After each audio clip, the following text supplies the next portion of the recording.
let's talk about data analytics. You have Yes. a very successful group on LinkedIn, people around the world taking the Google data analytics certificate. How did you come up with that idea? And what's the Yeah, story of that group? I'll tell you all about it. Is that how you and I first connected? Was That's it? correct. That's correct. Okay. So it's you're gonna think, you're gonna laugh at this. This was purely unintentional. Wow. So when I was after my boot camp, actually, I just kept studying data, right? Because I was applying for jobs, but I realized like you kind of any data skills that you learn or coding obviously being part of studying data. If you don't like at the beginning, especially if you don't like maintain those on a daily basis, you're going to forget really fast. Yes. So I finished my boot camp. I was depressed because I was looking for jobs, but then I was like, I'm just going to do another online certificate to keep my mind fresh. And it was at the time, Google had just launched their Google Data Analytics Professional Certificate. So I was like, I'm going to kill two birds with one stone. I'm going to take this course because it's like very affordable. And then I'm going to, and that'll help keep my skills fresh. And then I will do some LinkedIn posts about it because that will help like me be busy on LinkedIn. Because one of the best things you can do on LinkedIn is just post all the time. Yeah. Even like post about what you're learning, because then people will come to you and they'll be like, oh, she knows this stuff. Maybe we'll hire her. So I started taking it, started doing some posts about it. And at the end of each unit, you can chat with other students who are taking it. Okay. There's like a little discussion section. Oh, yes. But people don't really chat in there. And there was a guy who turned out named Hawk, who's in Singapore. And he put in there like, oh, we should all like form a LinkedIn group, because nobody really wanted to chat over in their platform. It wasn't conducive to chatting. So he and I connected on LinkedIn and we started the group together, just as a kind of a place where people could talk about the course, ask each other questions. And now, as you can see, that was almost 29,000 people ago. Yes, this blow up. This is so awesome. Yes. I call it the study group that got out of hand. I but the imagine beauty how you managing this group. This is so awesome. Oh, that's the beauty of it. So I don't have to do much at all because so eventually a lot of people we just post it. We'd occasionally post over in the Google certificate. We'd post that like come join our LinkedIn group. And then I think Google started including it as an official recommendation. Yes, it was included when I took it. You guys were included as an official from Google itself. I'm like, wow, because they didn't. Yeah, this was a great idea. Yeah. Well, it didn't make me any money or Hawk or anything. But again, that's not the intention for us. It was. I wish I could say I got rich off of this, but we don't get any money for it. I'm just joking. I really. Wasn't looking to make a profit, but they started recommending it officially. So I think that's why people keep joining. But there became a point where even just to keep up with like the people requesting to join, it was too much for the two of us. Yes. So we recruited some other people to also be moderators. I think there's a total of about 12 of us now.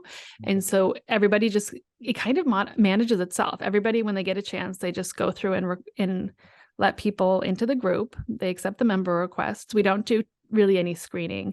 And then the other big thing that we do is sometimes the group will start to get spammy. So we'll go in and block anybody who's spamming, delete anybody, or, block or delete the posts.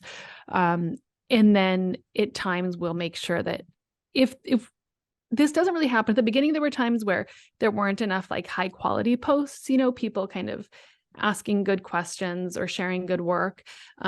So then we'd make sure the moderators started doing that to sort of set an example. But now people post, it's either questions about the course or their own work, their own certificates. And it's just kind of its own happy system. Yeah, it's a very good system. It's just like a living system. And I can imagine, Google didn't contact you because you're right there in LA, California.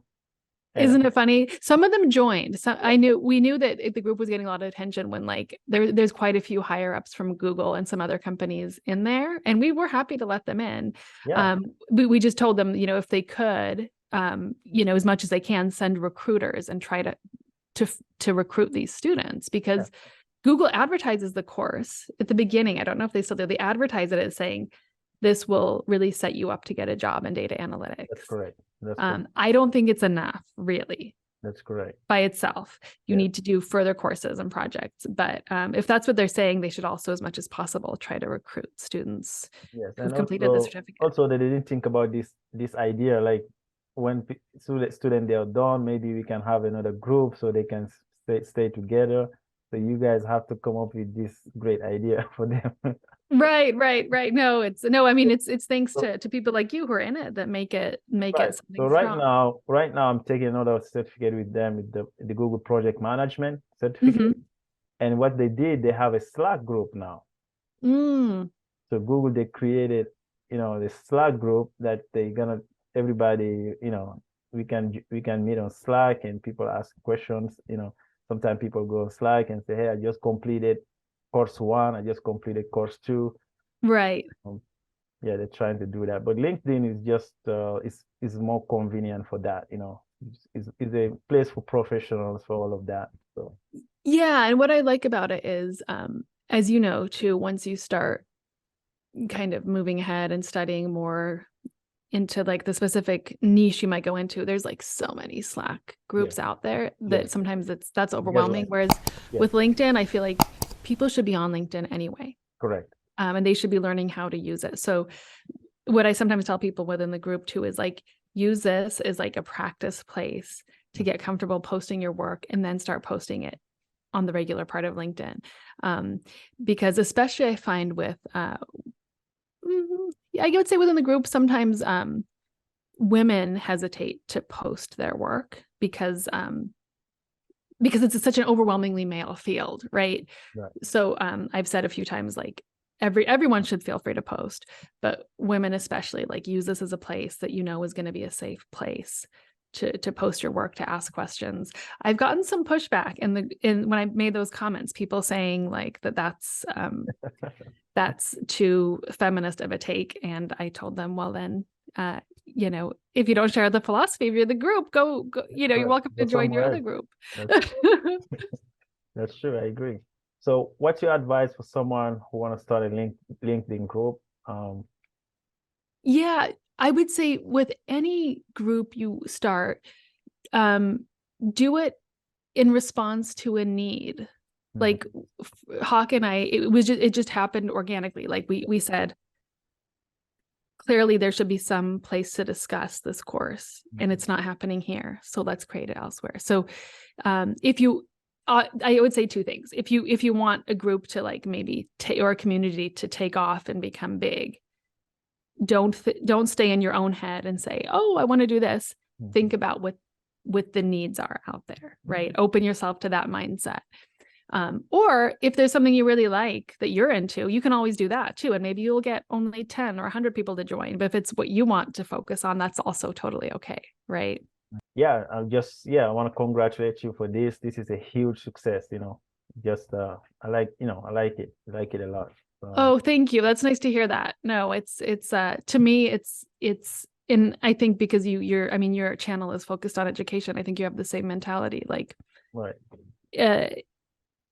Anything I can do to pass along the knowledge I've gained, I mean, that puts meaning in my work. Like working in tech, working in data, we're not saving lives, right? We're not surgeons, and we're not, it's maybe not the most day-to-day doesn't feel like the most meaningful work, but bringing in that element of like mentorship and teaching and helping other people advance their lives and get more financial stability, to me, that's what brings meaning to it. Plus, I have to say this, I've met fantastic people. Like I've made so many good friends, just through LinkedIn and then even through the group, like, which is beautiful. Like we, 10, 20 years ago, we couldn't have had this community, right?